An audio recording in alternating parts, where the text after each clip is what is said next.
Hi, welcome to Weekly Insights with me, Dorothy Attema, the author of Invisible No More. I'm going to tell you a story I call my grandmother's pain. My husband and I met as colleagues in Southern Sudan, got married and lived in Kenya for 2 years. A long story cut short, his contract was terminated just before our wedding because he had married a native. After 2 years of being married and staying at home, and he had no job, we had no other job and no other option but to relocate, though it was our last option. So we relocated to Netherlands in August of 2004 in the beginning of winter.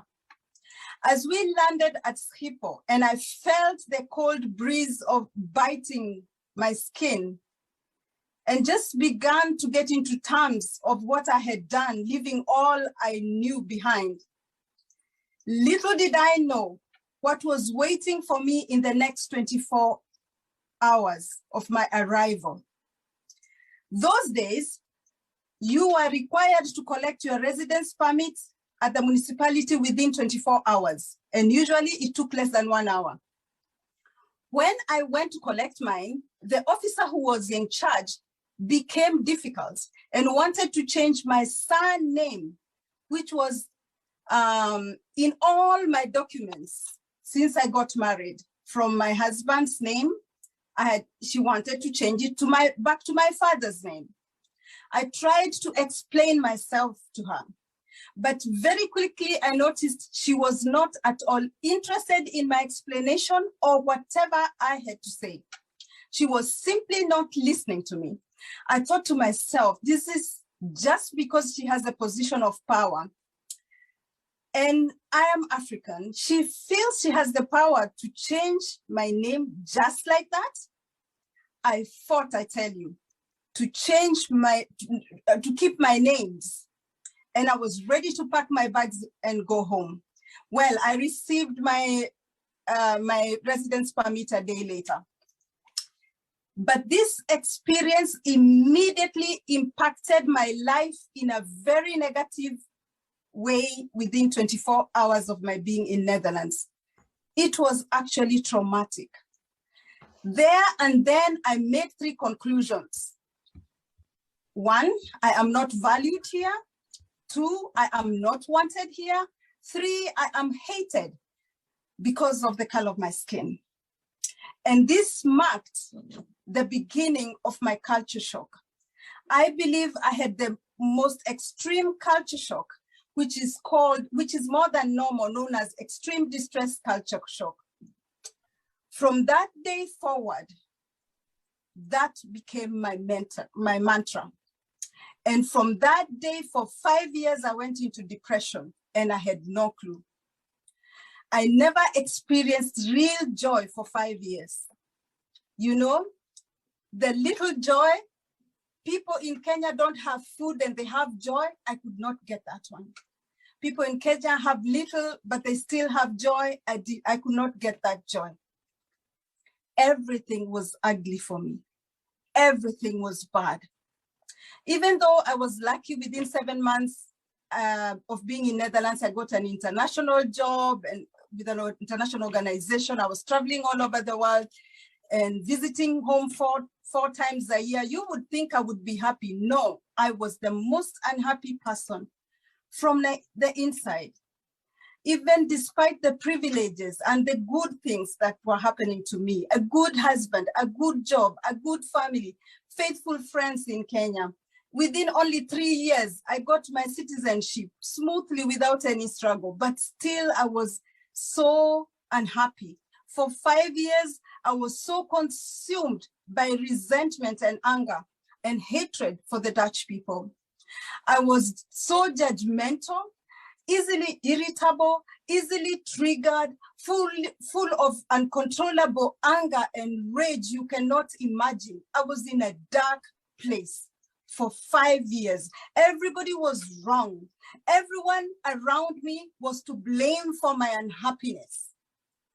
And the first culprit was my husband. At work, I had superiority complex to cover up for all my insecurities and pain. I became such a negative, toxic. So, and most of you know, you will agree with me. When you are so negative, you attract all the negativity towards you. So I would leave the house and it would look like all the racists would be lined up for me. All the negativity would be lined up for me. And so I would come home more angrier than ever. And I would rant and I would rant, and my husband would just listen.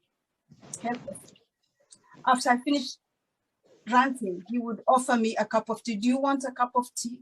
And that would even infuriate me more because I wanted him to go into the negativity with me and to agree with me. Now, around 2008, as you all know, former President Obama started his campaign, and it was so racially charged. And I was so interested to see how he was going to behave. I noticed he was not angered by the nasty things people said about him or his wife. At first, I thought he was pretending. But then after some time, I realized and was convinced he wasn't. He had simply reached a place where no matter what was said about him or done to him, he was able to brush it aside and not let it impact his life in any way. Oh, how I wanted that. I was exhausted. I wanted that. At that time, my marriage was falling apart. We had seen some pastors, I'm sure even our guest of honor, we had gone to his home and we needed help. And at some time I knew if something doesn't change, this is the end of my marriage. So we looked for help. And the help we got ended up being a place where I would discover what was eating me up. Why all the things I was going through, I would tell other Kenyans and other brown people, they would tell me I'm exaggerating because they had not gone through such things.